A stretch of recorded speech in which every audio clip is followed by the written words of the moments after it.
Rendez-vous désormais traditionnel de fin de saison, le Roscar 360 fait office de bouquet final pour une saison 2023 qui aura tenu toutes ses promesses jusqu'au bout. Comme de coutume, les habitués du Roscar GT Challenge se retrouvaient sur un tracé toujours très apprécié, le circuit Paul Ricard. Une belle surprise en ce mois de décembre où se côtoyaient également des nouveaux venus, prêts à dompter une piste varoise dans le cadre d'une course d'endurance hors championnat d'une durée de 3h45. Une course plaisir dans la plus pure tradition des épreuves Roscar, organisée par Philippe Naniche. C'est une première, c'est super. L'objectif c'est de partager un bon moment, c'est de progresser, se faire plaisir, d'être compétitif mais toujours en restant dans une notion de sécurité. C'est surtout de la découverte pour nos pilotes, parce que là on a des pilotes qui font la Lamera Cup. Donc pour nous c'est une bonne école pour leur faire découvrir des plateaux avec donc des diversités de véhicules et surtout les faire rouler avec des slicks. Parce qu'ils connaissent la voiture, mais pas le comportement qu'elle a avec les slicks. Je fais partie de l'équipage avec Mario et Roberto, ils voulaient participer à cette course et ils m'ont demandé de rouler avec eux. Je suis heureux parce que je pilote l'une de mes voitures engagée par mon équipe. On sort d'une formule de promotion. Dans la suite logique, dans un championnat qui reste français, donc avec des coûts modérés, le Roscar est une très très bonne alternative. Et pour nous, ça va devenir une étape obligatoire pour nos pilotes qui veulent aller vers des championnats plus luxueux et notamment à l'international. Un format de 3h45 permet un bon temps de roulage. C'est vraiment excellent. On est un team qui fait principalement de l'endurance. Les courses de la Lamera la plus courte, elle fait 8 heures. Donc même pour nous, en fait, aujourd'hui, c'est une petite course parce qu'on est habitué à des courses beaucoup plus longues. Donc là, on est dans notre domaine. C'est un grand plaisir parce que j'aborde le week-end vraiment en toute détente. C'est bon pour un team manager comme moi de ne pas avoir de stress. C'est pour ça que moi je suis attaché au Roscar, c'est quelque chose qui est dans la philosophie du team.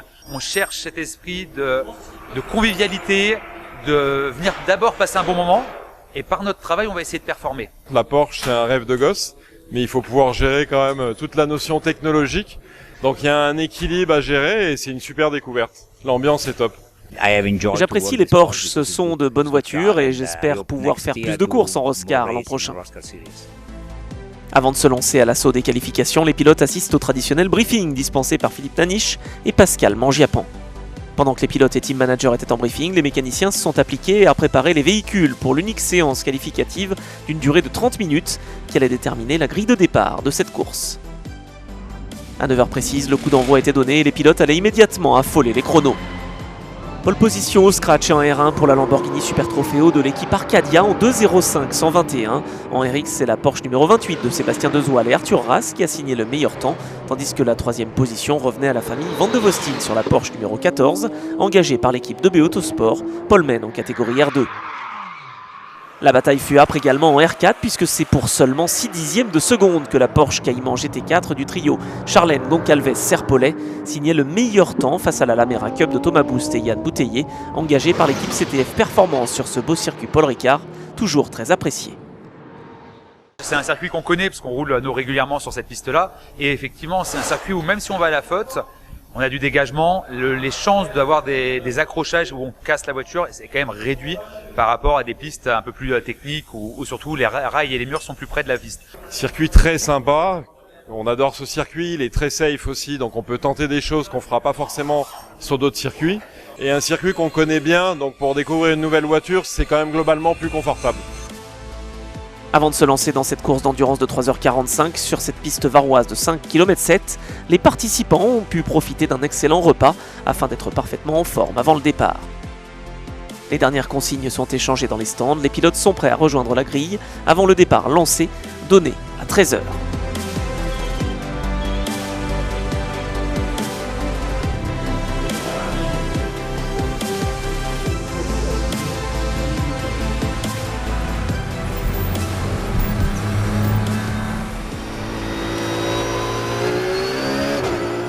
Les feux verts sont allumés, c'est parti pour cette dernière confrontation de l'année pour les concurrents Roscar.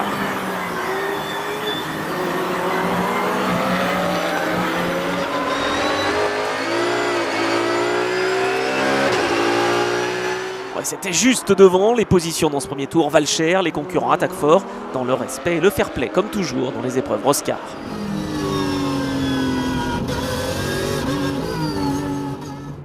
En tête, la Lamborghini Super Trofeo de Stéphane Guérin tient bon face aux Porsche qui sont à ses trousses. Déjà un trio de tête se forme dans ses premières minutes de course, Guérin devance Ras et Van de Vostin.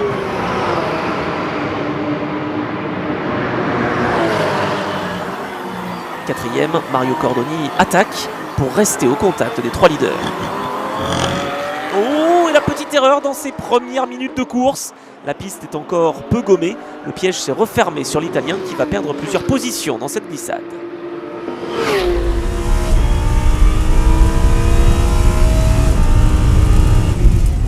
Pour le leader Stéphane Guérin, tout va bien. La Lamborghini de l'équipe Arcadia continue de creuser l'écart sur ses adversaires.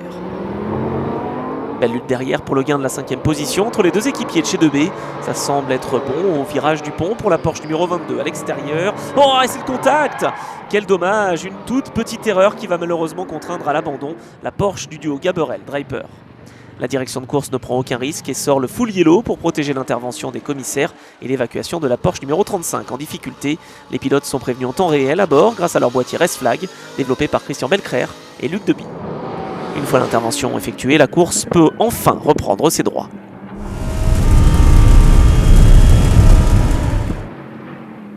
En tête, la Lamborghini ne connaît pas de problème. Dans le peloton, Mario Cordoni est déchaîné et veut rattraper le temps perdu en début de course. Il s'attaque à la Porsche numéro 15 du duo Valère Le Breton. Et ça passe au virage numéro 1. L'Italien est revenu dans le top 5. Alors que l'on approche de la première heure de course et avant les premiers arrêts au stand, la Lamborghini Super Trofeo numéro 38 occupe toujours la première position devant la Porsche numéro 28 engagée par l'équipe 911 Impact et la Porsche numéro 14 de la famille Van de Vostine. Après son contact, la Porsche numéro 22 remonte dans le classement. La Lamera Cup de l'équipe CTF continue sa belle progression en R4 face aux deux Porsche Cayman et Boxster qui ne ménagent pas leurs efforts. L'occasion d'aller à la rencontre de Philippe et Artus Lacroix, venus rouler et se faire plaisir en famille. Ça fait longtemps qu'on est dans le Roscar en roulage, après un peu en compétition avec la solution F de Gérard Derrien. L'an dernier, j'ai fait les 360 avec Damien Roche et sa 91. Donc c'était sympa et donc on réitère, mais cette fois-ci en famille. On n'a jamais fait de course comme ça ensemble, donc c'est une première et je suis super heureux. On est venu pour se faire plaisir, on n'a pas d'enjeu particulier, s'amuser, profiter en famille d'une épreuve sympathique. C'est toujours bien passé entre nous, donc là en plus avec la radio on peut se parler pendant qu'on est sur la piste. Donc il n'y aura aucun problème là-dessus pour la stratégie et tout, ça va être parfait. Et la stratégie, justement, il est temps d'en parler puisque les pilotes ne peuvent pas rouler plus de 70 minutes afin de respecter un nombre d'arrêts minimum dans cette course dans un objectif d'équité entre les concurrents. Le coup d'envoi est donc lancé par l'équipage de la Porsche Cayman numéro 50, leader en R4, suivi de près par le reste des concurrents, dont les leaders qui vont procéder au changement de pilote. Et c'est déjà reparti pour Sébastien Dezoal qui attaque pour tenter de revenir sur Christophe Melconian, désormais à bord de la Lamborghini de tête.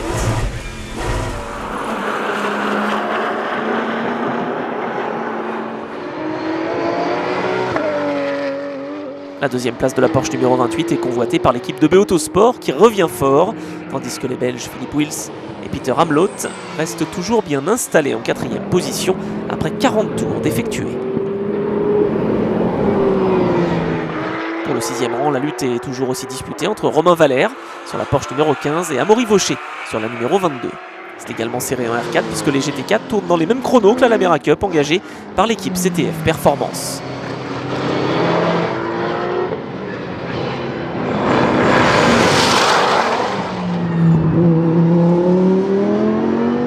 Tandis que les concurrents ont dépassé le cap de la mi-course, les pilotes doivent rester vigilants dans le trafic afin d'éviter tout problème et un temps de réparation qui pourrait forcément s'avérer coûteux.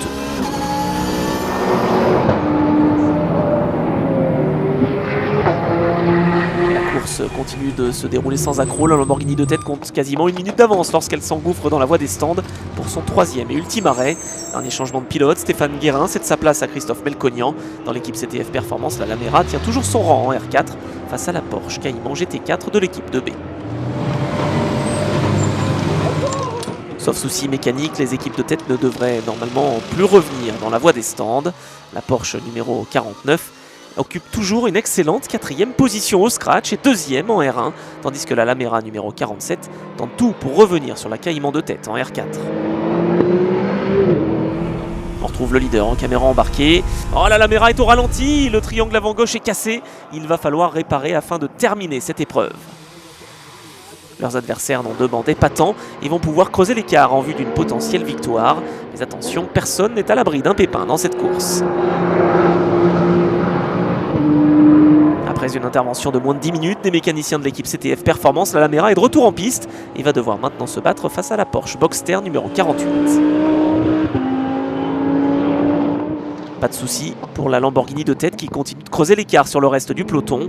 Venus en voisin, les pilotes Arcadia aimeraient bien s'imposer ici au Castellet, mais leurs adversaires ne l'entendent pas de cette oreille, à commencer par la Porsche de l'équipe 911 Impact.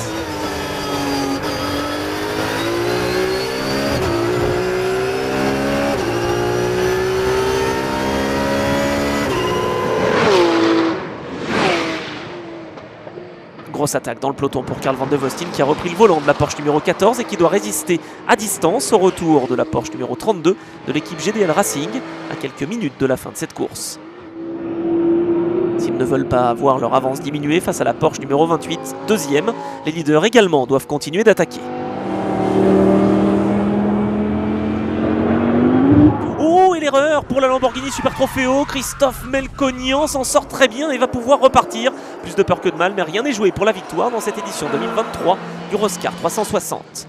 En R4, la Porsche Boxster de Philippe et Artus Lacroix tente de suivre le rythme de la Lamera 47, tandis que la Cayman GT4 du trio Charlène Goncalves Serpollet semble intouchable. Grand rythme en fin de course pour la Porsche numéro 15 de la formation 911 Impact pour tenter de revenir sur la Porsche numéro 22 de l'équipe 2B.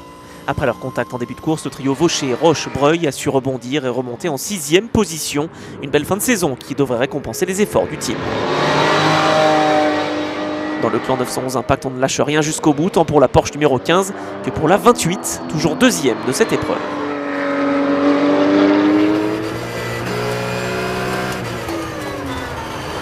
Oh, et la petite erreur! Et oui, dans le double droit du bosset pour Sébastien Dezoal, à moins de 15 minutes de l'arrivée, l'affaire semble désormais entendue pour la victoire.